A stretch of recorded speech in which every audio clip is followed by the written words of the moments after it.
Something struck her from above, flattening her to the floor. Within seconds, walls snapped up, clicking into place with a metallic thud, locking her into the cold in which Petya and Olga had kept her.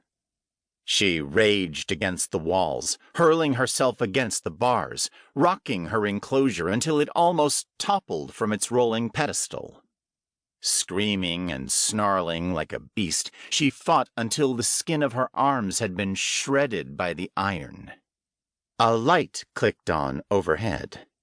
It was dim, barely more than the glow of a candle, and attacked her eyes like burning needles.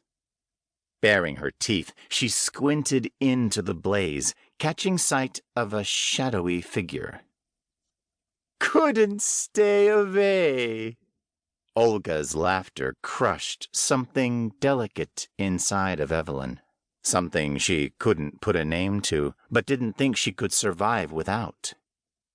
"It was always going to end here." A spike snaked through the bars of her cage. A hiss of electricity and a blinding blaze of pain. "A cattle prod." It was an agony that she would never mistake for another.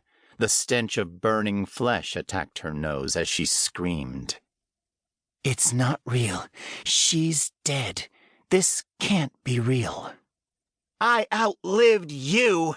Evelyn roared, spit flying from her lips as she lurched towards the pain. "I'm back." "Then I'll kill you myself."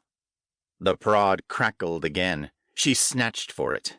But the moment she made contact, the world shattered like glass. Hot sand puffed up around her as she landed.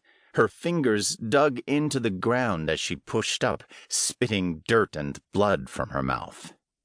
While the world changed, the sensation of being watched, hunted, didn't lift. A solid clack drew her eyes back up. She already knew what she was going to see. The Furies had taunted her with the sight enough times for her to recognize the sound. Across the room, situated where it couldn't possibly be, stood the metal door. Frozen in horror, she watched as it opened once more. The sight and sound were familiar by this point, something lodged deep within her soul. But it affected her just as it had the first time. Barely able to breathe, she pressed herself against the wall, her fingers clawing at the clumps of earth. It broke apart in her hands and lodged under her nails, raw and real. The red glow of the room crawled along the floor as the door swung back. It flowed towards her like blood, staining the uneven sand, bubbling and curling while the room blazed. Evelyn clenched her teeth to keep herself from whimpering. A heavy thud made her flinch. Shadows danced across the walls as a figure moved within the red room. A hand flopped into view. Slick with rot, the flesh split as the fingertips dug for purchase, exposing the bones. Each bone clicked together, the joints popping free as it dragged itself forward.